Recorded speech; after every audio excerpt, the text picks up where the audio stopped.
Hello and welcome to my YouTube channel. Thank you so much for stopping by. If you are new here, welcome.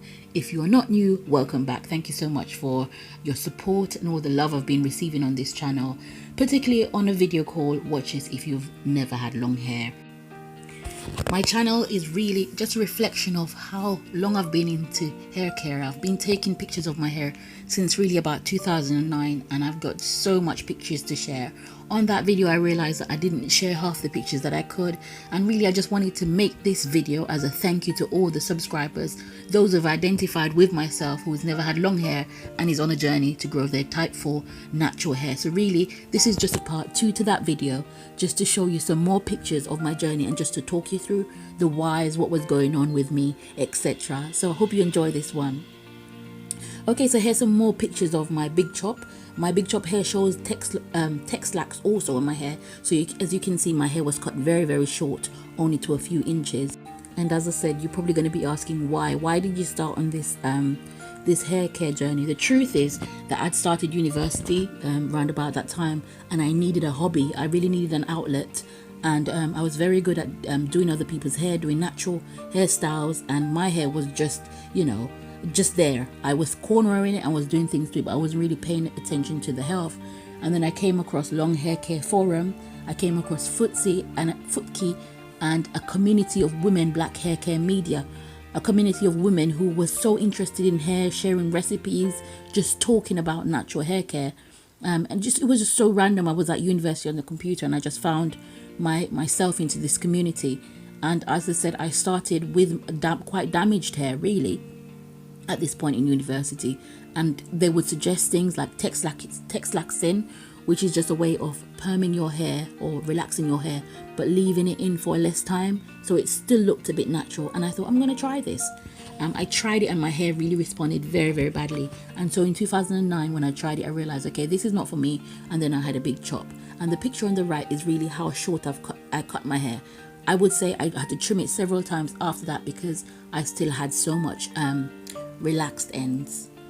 The women in my family, just to talk about genetics, because I believe that genetics play a big role. Obviously I've never had long hair, but the women in my family, some of them did have long hair, and I just wondered why I couldn't have long hair. So I think that was probably a bit of the why wasn't my hair the same length as some of them. The majority didn't have long hair though. So it was really just an outlet. It was just a hobby because I was really good at doing hair and I wanted to see if my hair could grow.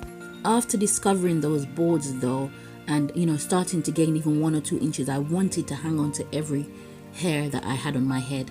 And so even the decision to just big chop, to just start afresh, it played on my mind. And I was still using quite a lot of heat because obviously I was at university. I wanted to look like everyone else. I didn't really want to have a short afro, and so I was straightening it.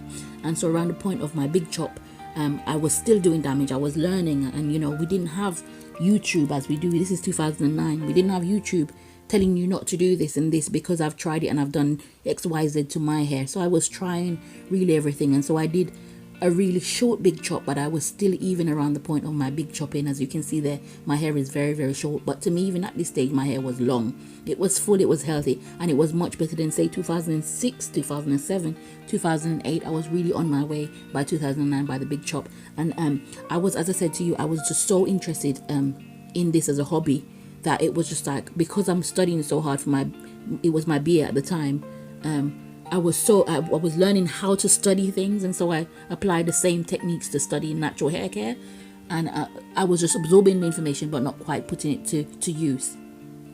By 2010 you can actually see that big chop has had an effect. I'm still using quite a lot of heat, as you can see, but by 2010 you can see even the front of my hair.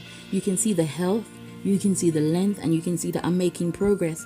I probably discovered that I needed to start protective styling in a different way, because as I said to you, I'm very good at doing cornrow styles. At that time I was even better than I am now. Crisscross, all the styles that was around, particularly on men's hair, and so I was doing those, but my end probably was not protected.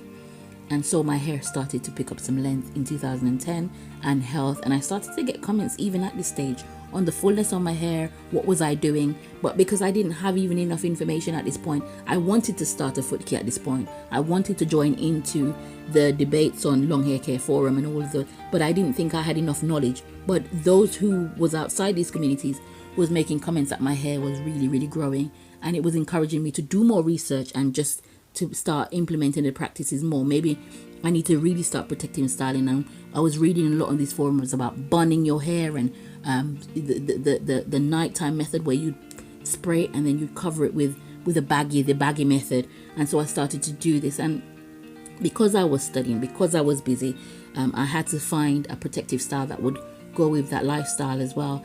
And so it was mini twists. It probably wasn't the best decision because I did suffer some damage. And in 2011, my hair didn't really pick up much progress by this time, because as I said to you, I am still learning and I'm still doing the right thing, but I think still even in the wrong way.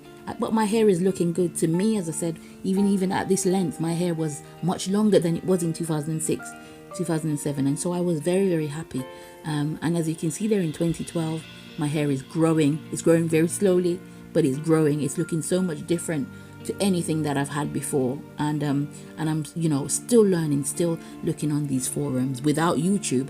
And here I am. I started to holiday a lot between 2012, and I found other hobbies. So I was graduating at this point. Obviously, I started in 2019. So I graduated from my BA, and I just was traveling. I was discovering myself, and my hair was primarily in twist that I could maintain myself. Cornrowed at the front, but twist, and I was styling those twists, as you can see. By 2014, I had gotten married, and I got pregnant. And then my hair, as you can see, still the same main style. That was my main style. Either be flat twisted at the front and then twisted at the back, or cornrowed. And I would still be using heat to stretch my hair, which was fine. But you can see that my hair is growing, especially in the front. The back of my hair grows extra slowly.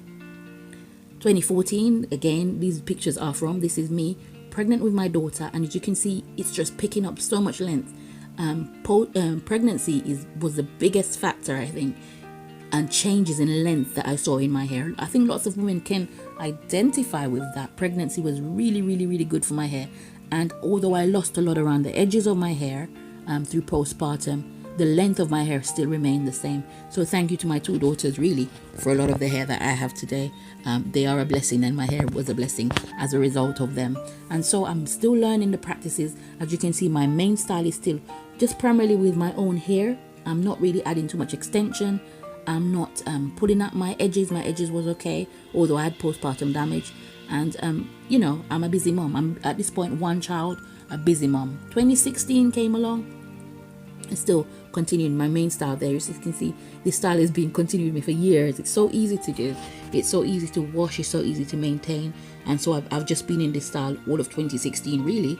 I think at this point I had started my first corporate job, and this was a nice style to style in other styles, and so I wore my hair primarily like that. The ends wasn't too protected or anything.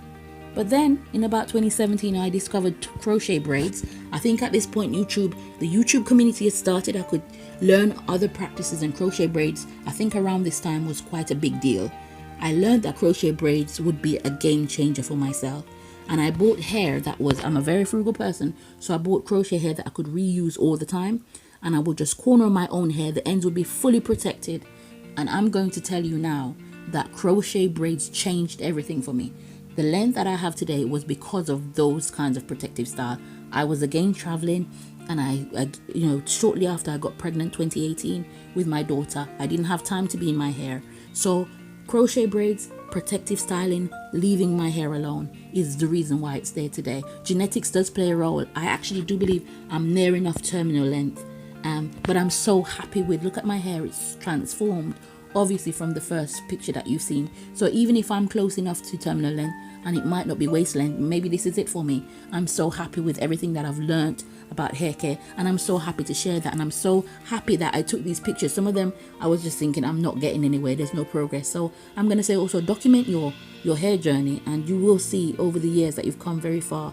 My staple protective style now is these. They look very much like my natural hair. It's crochet braids. Sometimes I corner the front and then put them at the back. Sometimes it's in fully. But crochet braids allow me to leave my hair in for 7 weeks or more. Leaving your hair for a longer period of time obviously allows it to rest. It allows it to recover from all of the tugs at the side of the damages to your hair, and it grows back thick and full. And so it's still allowing me, my hair is, as I'm making this video in this crochet braid, it will be for the next 5 or so weeks, to make it about 7-8 weeks. Who knows what will happen. And as I said to you, this is a game changer. Protective styling, understanding my own hair the whole of this time. I think when I started in 2009, I wanted to be like other women. I thought my hair was going to just take off, and in 2-3 years I was going to be at waist length. But oh no, that was not me. I am unique, and it's taken time even now to grow. And I accept my hair, and I love it, and I love you know, I love the how I evolved through this whole thing. Obviously you can see the changes in my face and everything. I became a mom, I graduated, I went back to university, I graduated again, but my hair was also reflected in that. I was changing as a person. I was learning to accept my hair, and I was learning practices that would maintain health over length. And I just left my hair alone, I think, between 2017 to 2020, really, because I had now 2 very small children, and I would style here and there, but I wouldn't really be so fussed about it. It was left alone, just to thrive by itself. And then I really saw changes, and obviously I've started this YouTube channel now, and you can see the most recent, because I've been documented, say, the last year, almost 2 years, and you can see the length of my hair today. So I just want to say thank you so much for stopping by and showing that video so much love. It's allowed me to go and find some more old photos. I'm sure if I could find any photos from 2006, I will add those to just let you see that my hair was just never ever any length. I think there are a couple in watch this if you've never had long hair, but just to let you know that there are women out there just like you who've never had long hair, who watches things and hopes, and then it does happen one day.